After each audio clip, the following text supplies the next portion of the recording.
अब शंकर जी एक बड़ी सुंदर बात कह रहे हैं, बोले देवी और एक कहूं निज चोरी,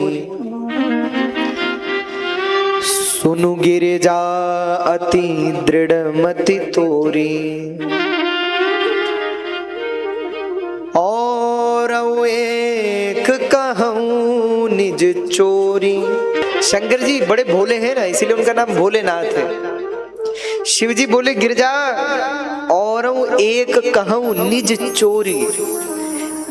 इतना ही नहीं, तुम्हें एक चोरी के बारे में बताता हूं। पार्वती जी ने कहा महाराज किसकी चोरी, किसने की चोरी? बोले निज चोरी हमने की। महाराज आपने की? हाँ। और एक कहूं निज चोरी, सुनु गिरिजा अति दृढ़ मति तोरी। हे गिरिजा तुम बड़ी अच्छी श्रोता हो, दृढ़ बुद्धि है तुम्हारी, इसलिए हम तुम्हें एक अपनी चोरी के विषय में बताते। एक बार हमने चोरी की। महाराज काहे की चोरी की आपने? शंकर जी बोले काक भुषुंडी संग हम गयो, काक भुषुंडी संग हम दो, मनुज रूप जाने नहीं को। हमने एक चोरी की। किसकी चोरी? बोले दर्शन की चोरी की। महाराज दर्शन की चोरी? हाँ। और गिरजा हम अकेले नहीं थे, काक भुषुंडी संग हम गए हो, हम भी थे और साथ में काक भुषुंडी जी भी थे। अच्छा अक्सर ऐसा ही होता है,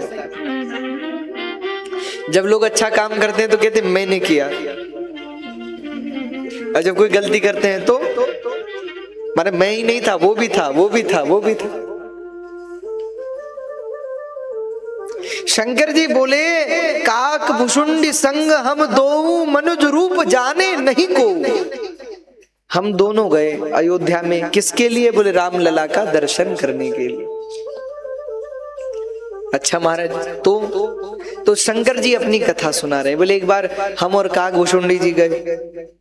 अब अयोध्या सरयू जी के किनारे पहुंचे, सरयू जी में स्नान किया। स्नान करने के बाद दोनों बैठ गए, शंकर जी भी काक भुषुंडी जी भी। काक भुषुंडी जी ने कहा बाबा कैसे दर्शन होगा? शंकर जी बोले सोचो, कुछ सोचो, विचार करो। काक भुषुंडी जी ने कहा महाराज अब आप ही कुछ बताओ। शंकर जी ने कहा भाई देखो एक काम करते हैं, हम मदारी बन के चलते हैं। क्यों? अरे जब मदारी आता है तो पूरे नगर के जो बालक हैं, बच्चे हैं, सभी इकट्ठे हो जाते हैं ना। तो भाई हम डमरू बजाएंगे तो फिर सब बच्चे, उन्हीं में राम जी भी आ जाएंगे, दर्शन हो जाएगा और क्या। ठीक है महाराज, तो एक काम करना। शंकर जी बोले हम नाचेंगे, तुम गाना। काक भुषुंडी जी बोले महाराज आप भी कमाल करते हैं। एक तो हम कौवा, ऊपर से गाएं, लोग आएंगे पर पीटने के लिए आएंगे। महाराज गाओ तो आप, हम नाचेंगे। शंकर जी बोले ठीक है, हम तो सर्व कला प्रवीण हैं, जो चाहे सो करवा लो। शिव जी को गा लो, नचवा लो, कुछ भी करवा लो। शंकर जी नटराज भी हैं तो नृत्य भी उन जैसा कौन करे, और गाएं भी तो संगीत शास्त्र प्रकट ही उनसे हुआ है। शंकर जी ने कहा चलो। अच्छा काक भुषुंडी जी ने कहा महाराज एक बात बताओ, मदारी ही बन के काहे को चलें, कुछ और क्यों नहीं? शंकर जी बोले भैया मदारी के पास जितना सामान होता है उसका लगभग आधा तो हमारे पास परमानेंट रहता है। डमरू भी है, त्रिशूल भी है, हाँ घंटियों की माला भी लटक रही है, तो आधा सामान तो है ही। चलो चले महाराज। हाँ माताओं जरा शांत हो जाओ। तो शंकर जी चले और चले नगरी में डमरू बजाते हुए, और डमरू बजाते बजाते बजाते बजाते हाँ शंकर जी का डमरू बजा। और शंकर जी का डमरू सामान्य नहीं है। हाँ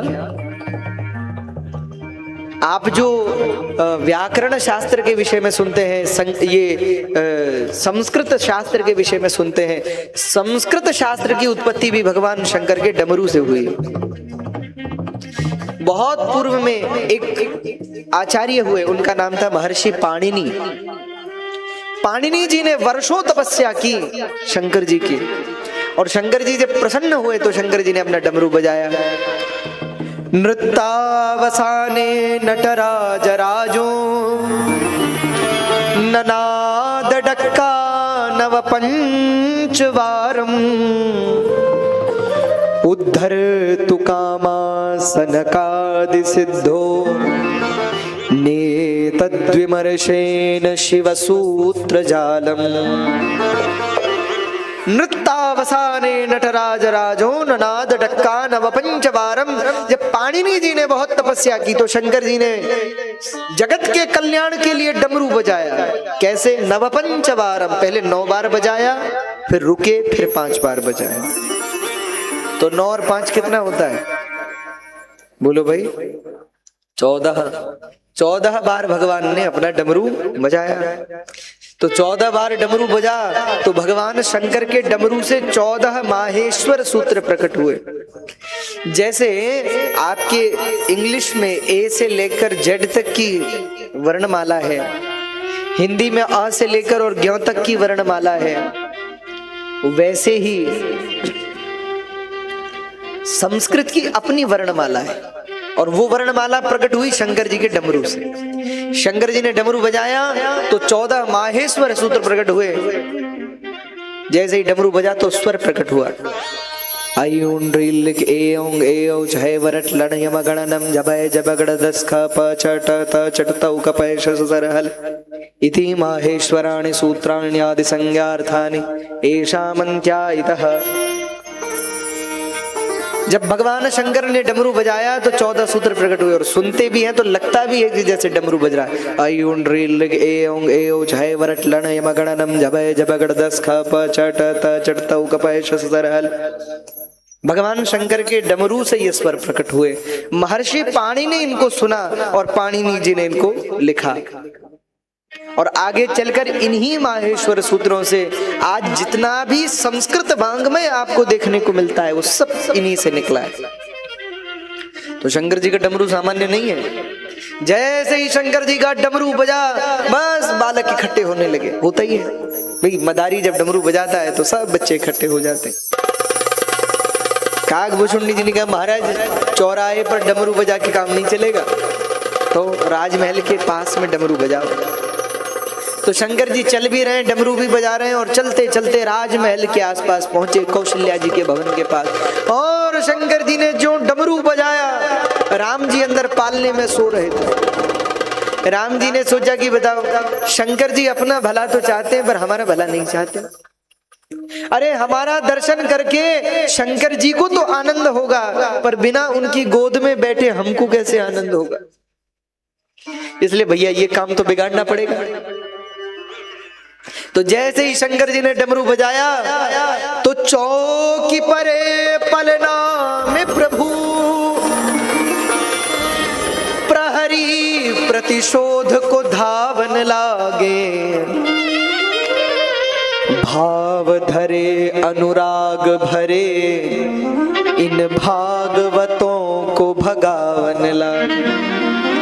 जैसे ही डमरू बजा, भगवान राम पालने में सो रहे थे, चौकी परे पलना में प्रभु, चौंक करके उठे भगवान। होता है ना, छोटा बच्चा सोया है, अचानक आवाज हो तो चौंक करके उठे भगवान। और जैसे ही चौंक करके उठे तो राम जी ने रोना शुरू किया, और जो कौशल्या मैया ने देखा तुरंत दासी से कहा कि क्या बात है, राम जी क्यों रो रहे हैं? दासी ने कहा मैया लगता है ये जो अचानक से जो बाहर से डमरू बजा है ना, उसकी आवाज से राम जी घबरा गए। अब तो क्रोध आया कौशल्या मैया को, पहरेदारों को बुलाया। अरे कौन है ये? इनको पता नहीं कि राजमहल और चौराहे में अंतर होता है? कौन है ये जो राजमहल में डमरू बजा रहे? निकालो इनको बाहर। तब तो महाराज चौकी परे पलना में प्रभु प्रहरी प्रतिशोध को धावन लागे, और भाव धरे अनुराग भरे इन भागवतों को भगावन लागे। किसी ने डमरू लिया, किसी ने पोटली उठाई, किसी ने त्रिशूल फेंका, सब बात चलो बार। अरे पता नहीं है कहाँ हो? कौशल्या जी का भवन है, बड़े आए यहाँ डमरू बजाने, कहीं और जाओ। सब सामान फेंक दिया। अब काकभूषुंडी जी ने शिव जी की ओर देखा, क्या करे, कोई बात नहीं, चलो सरजू जी के किनारे, सरयू जी के किनारे पहुंच गए। अब शंकर जी ने कहा भाई देखो हम थोड़ा पूजन कर लें तब बात करेंगे। अब शंकर जी पूजन कर रहे हैं और काकभूषुंडी जी परेशान है कि दर्शन तो हुआ ही नहीं। अब शंकर जी पूजन करके निवृत्त हुए, लेट गए, सरयू जी के किनारे ही लेट गए शिव जी। तो काकभूषुंडी जी ने कहा महाराज अब क्या होगा? बोले वही होगा जो राम जी चाहे, हो ही सो जो राम रचि राख, जो राम जी चाहते हैं वही होगा। बोले महाराज होगा तो होगा, पर होगा कब? कब कब कब? बोले होगा, धीरज धरो, कल होगा, कल चलेंगे। तो महाराज कल क्या बन के चलेंगे? बोले कल कुछ और बन के चलेंगे।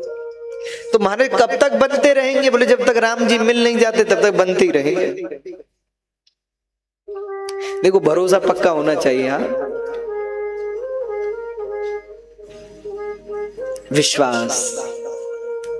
भगवान एक दिन में नहीं मिलेंगे, ध्यान दीजिएगा, भगवान एक दिन में नहीं मिलेंगे, लेकिन एक दिन जरूर मिलेंगे, ऐसा भरोसा है।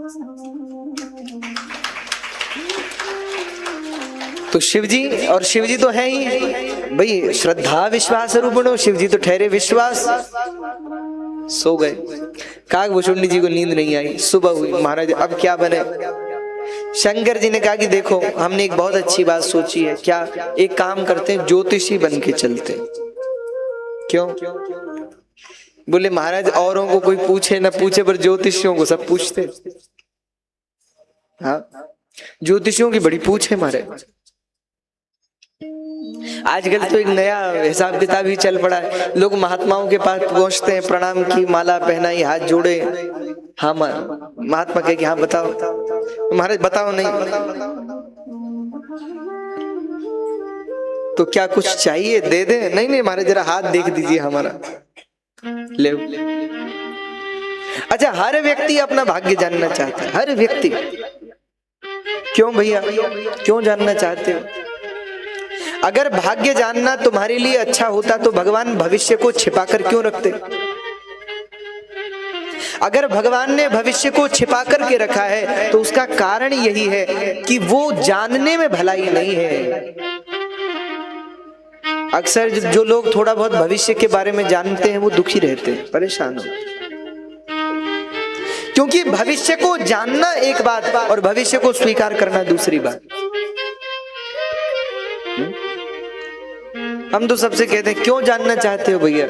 काहे को कल की टेंशन आज लेना चाहते हो? जो समस्या कल आने वाली है वो आज ही पता चल जाए तो आज से ही परेशान हो। क्यों? भगवान पर भरोसा रखो, भगवान जो करेंगे सब अच्छा ही करेंगे, और क्या। पर मनुष्य की समस्या है वो सब जानना चाहता है, और सब जानना अच्छा नहीं है। कुछ चीजें न जानने में ही भलाई होती है। अक्सर जो लोग बहुत कुछ जानते हैं वो परेशान रहते हैं। महर्षि रमण दक्षिण भारत में हुए। उनके जीवन की एक घटना है कि एक व्यक्ति उनके पास आया और बैठ गया। एक दिन हुआ, 2 दिन हुआ, 3 दिन हुए, 4 दिन हो गए तो महर्षि कुछ बताए नहीं, कुछ बोले नहीं। तो उस व्यक्ति ने कहा महर्षि रमण से कि महाराज आप मुझे कुछ सिखाइए, कुछ ज्ञान दीजिए। तो महर्षि रमण ने कहा कि मैं देने के लिए नहीं बैठा हूं, मैं तो जो तुम्हारे अंदर भरा पड़ा है ना उसको लेने के लिए बैठा हूं। हम भरना चाहते हैं, भरने में सुख नहीं है, खाली होने में सुख। खाली हो जाओ। लेकिन आजकल का मनुष्य वो सब जानना चाहता है। इसलिए भैया शिव जी ने कहा एक काम करो, ज्योतिषी बन के चलो। ज्योतिषियों की बड़ी पूछ है, और फिर चमत्कार तो नमस्कार है महाराज, चलो। तो शंकर जी बन गए गुरु जी, काकभूषुंडी जी हो गए शिष्य, दोनों चले। शंकर जी ने बढ़िया मस्तक पर त्रिपुंड लगाया और जटाएं ऊपर बांधी, बढ़िया वेश बनाया, हाँ, वो त्रिशूल इत्यादि भी हटा दिया कि महाराज थोड़े ज्योतिषी तो लगे। काकभूषुंडी जी साथ हो गए, अब चले नगरी में। अब जो नगरी में चले तो काकभूषुंडी जी प्रचार के लिए भी तो कहीं चाहिए, तो प्रचार कर रहे हैं काकभूषुंडी, अरे अरे अरे देखो देखो कहाँ से, कैलाश से आए हैं, हिमालय से आए हैं महाराज। अरे ऐसे विद्वान हैं कि बस हाथ देखकर भूत भविष्य वर्तमान सब बता देते। अरे है कोई, दिखा लो अपना हाथ। और सो महाराज जी तो कहने भर की देरी है, फिर देखो लग गई लाइन। महाराज महाराज हमारा हाथ देखो। शंकर जी देखे, और देखने वाले शिव जी। तो शंकर जी तो तुम त्रिभुवन गुरु वेद बखानी त्रिकालज्ञ सर्वज्ञ शिव, तीनों कालों की बात शंकर जी जानते हैं। तो सबका भूत भविष्य वर्तमान बता दे महाराज, और सब चरणों में पड़ जाएंगे। महाराज ऐसे ज्योतिषी नहीं देखे जैसे आप। भीड़ लगने लगी। काकभूषुंडी जी कहे महाराज अब तक काम बना नहीं, कुछ क्या करें। अब राजमहल में सीधे ही पहुंचना तो कठिन है, कुछ रास्ता ढूंढना पड़ेगा। तो तभी शंकर जी की नजर पड़ी, एक सेविका वो राजमहल में सेवा करती थी, वो राजमहल की ओर ही जा रही थी। शंकर जी पहचान गए ये राजमहल की कोई सेविका है। तो काकभूषुंडी को इशारा किया, काकभूषुंडी जी इसी को पकड़ो, इसी से काम बनेगा। तो काकभूषुंडी जी दौड़ करके गए। अरे मैया कहाँ जाती, हाथ दिखा ले अपना, देख हिमालय से आए हैं, देख कितनी भीड़ लगी है, भूत भविष्य वर्तमान सब बता देंगे, देख देख देख हाथ तो दिखा। तो दासी आई, उसने कहा महाराज हमें हाथ तो कुछ नहीं दिखाना, बस आशीर्वाद दे दीजिए। तो प्रणाम किया, शिव जी ने आशीर्वाद दिया। तो उसने अपनी जेब से एक आध सोने की मोहर निकाली और कहा महाराज ये दक्षिणा। शंकर जी बोले हमें ये नहीं चाहिए, तुमसे नहीं चाहिए। अच्छा तो किससे चाहिए? बोले जहां से तुमको मिलता है वहीं से हमें दिला दो। मतलब भाई तुम्हें राजमहल से मिलता है, राजमहल से हमें कुछ दिला दो। तो महाराज कोशिश करूंगी, मैं कौशल्या मैया की यहाँ सेविका हूं। तब बोले तभी तो हमने आपको बुलाया है, आप ही से तो काम बनेगा।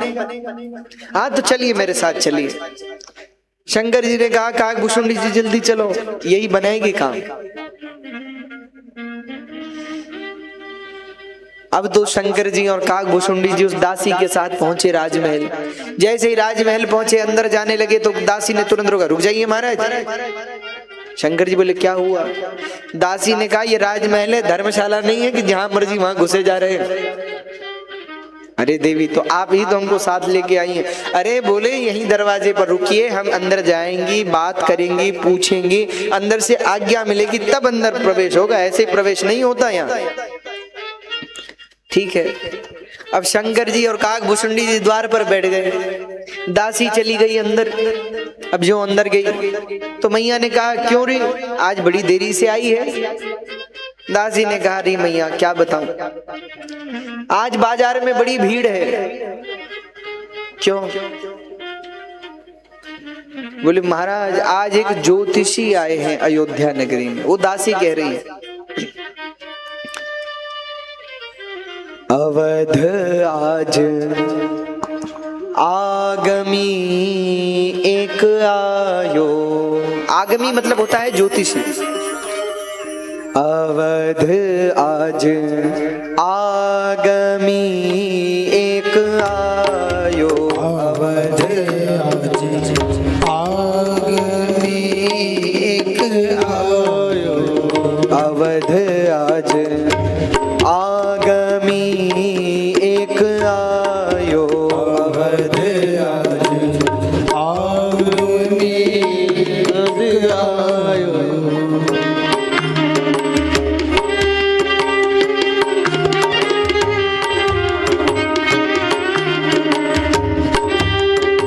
दासी मैया को बता रही है। मैया ने कहा अच्छा बढ़िया ज्योतिषी है।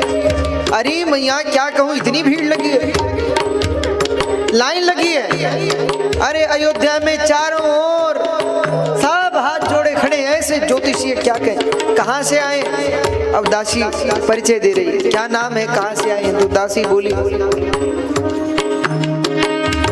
बूढ़ो बड़ो प्रमाणिक ब्राह्मण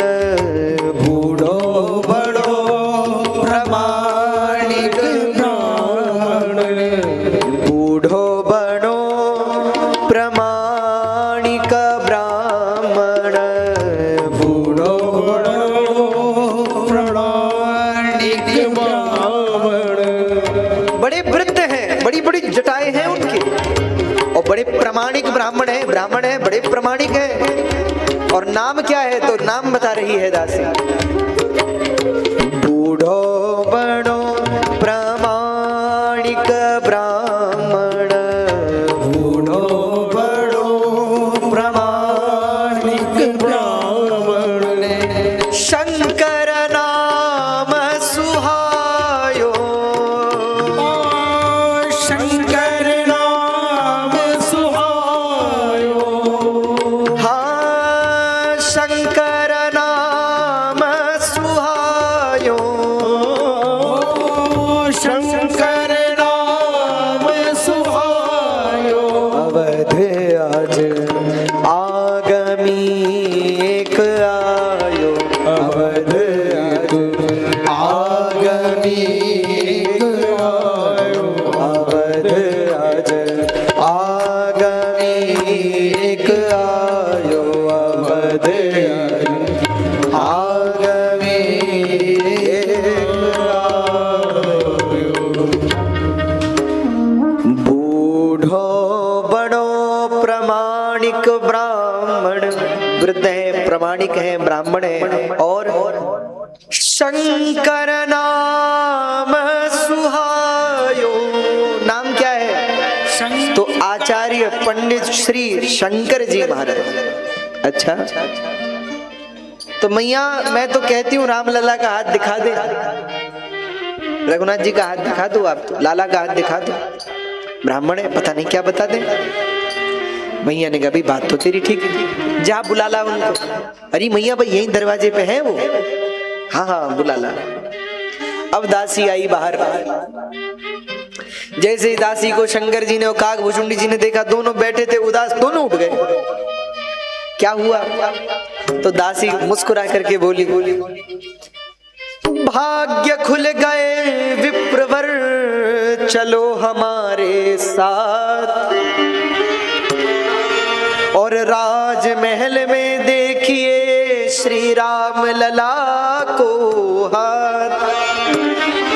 दासी ने कहा महाराज भाग्य खुल गए विप्रवर, चलो हमारे साथ, और राजमहल में देखिए श्री राम लला को हाथ। भाग खुल गए आपके? क्यों?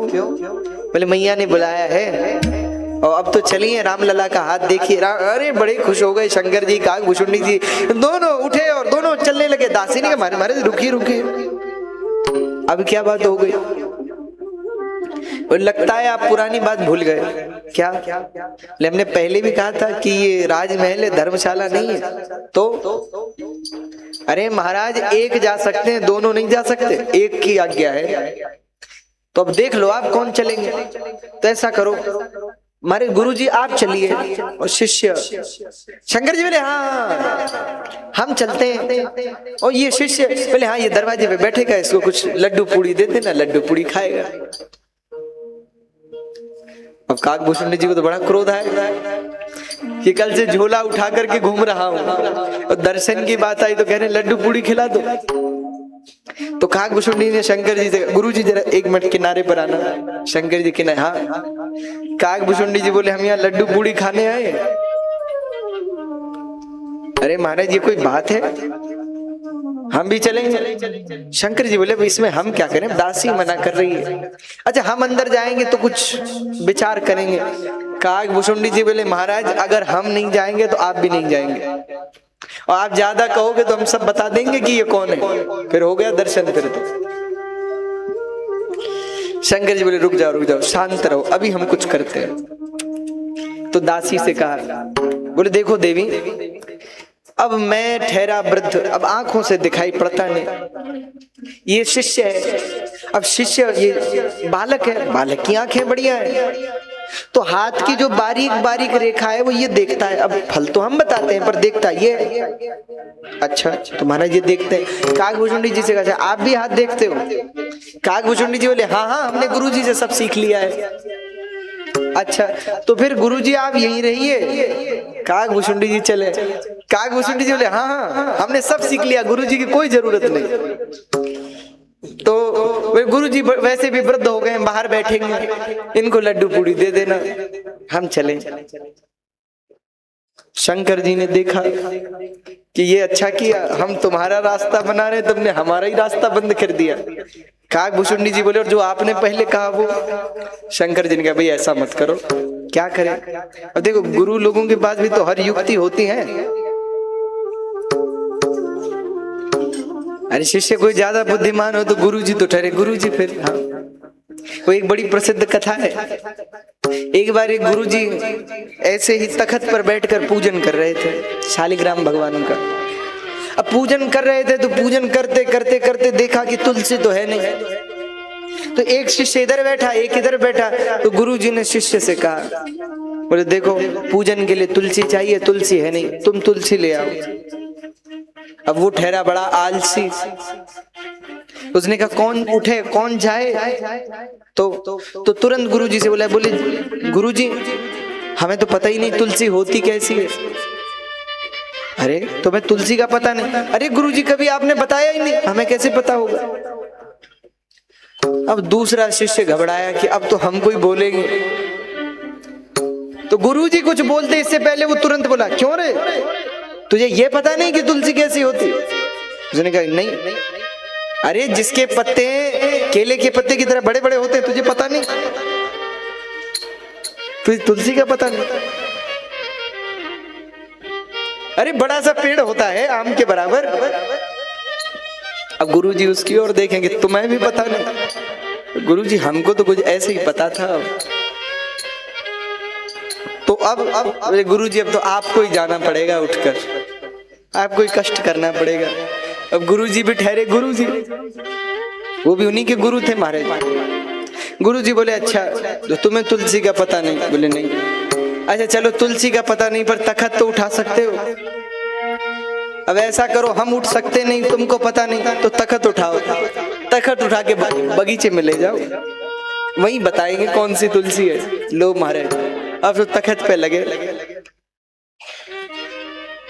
तो गुरु लोगों के पास भी युक्ति होती है सबकी।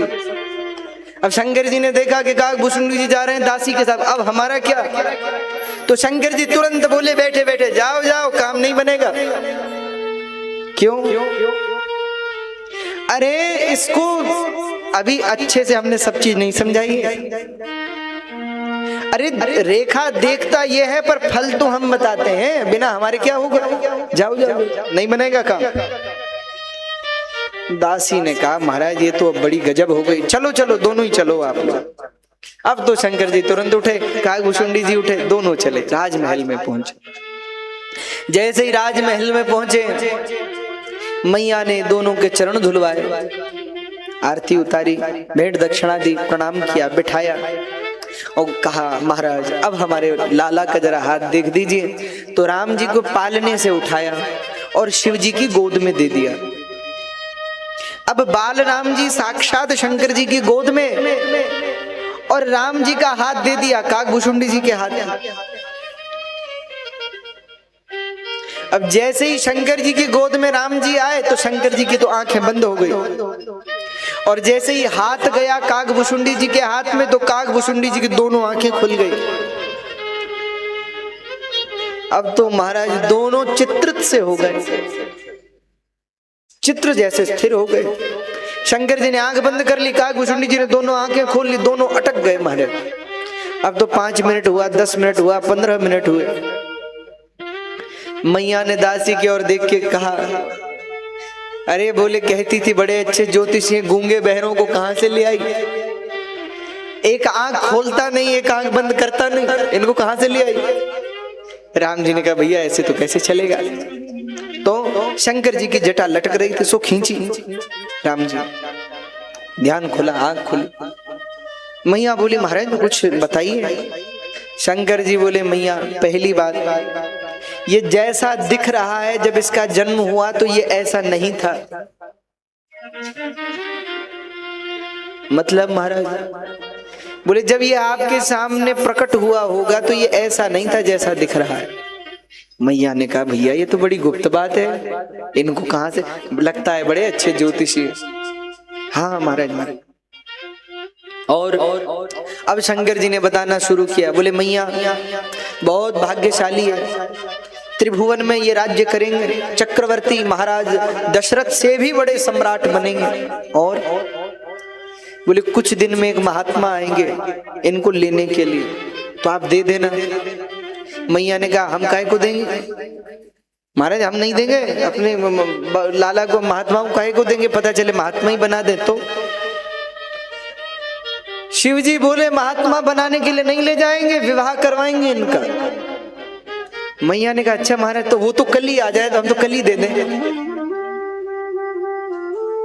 हाँ हाँ मैया, अभी नहीं, कुछ दिनों बाद आएंगे, कुछ समय बाद फिर इनका विवाह होगा और चारों भाइयों का विवाह एक साथ ही होगा। और ऐसा कहते कहते अब वनवास की कथा पे पहुंचने लगे तो राम जी ने इशारा किया महाराज अभी से मत बता देना, नहीं तो मैया जी अभी से परेशान हो जाएंगे, अभी मत बताना। शंकर जी बोले मैया बड़ा भाग्यशाली है, बस क्या कहें, बस बस बस जुग जुग जीवे तेरा लाला, खूब जिए, खूब लंबी आयु वाला हो, दीर्घायु वाला हो, ऐसा हम आशीर्वाद देते हैं, खूब आशीर्वाद।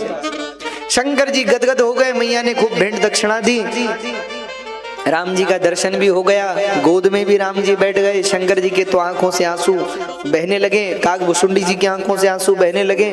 दोनों ने दर्शन किया, गदगद हो गए। अब बाहर निकले, बाहर निकल करके फिर वापस आए और कैलाश को। तो शंकर जी कह रहे हैं काकभुशुंडी काकभुशुंडी संग हम दो, मनुज रूप जाने नहीं को। हम गए थे और देवी कोई हमें जान नहीं पाया, पहचान नहीं पाया।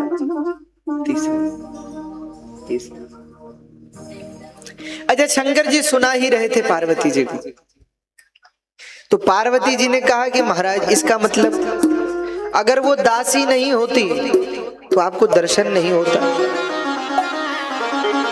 शिव जी बोले हाँ देवी ये तो बात तुमने बड़ी गहरी बात की, भैया धन्य है वो दासी, वो न होती तो हमें राम जी कैसे में, वही है जो ले गई राम जी के पास।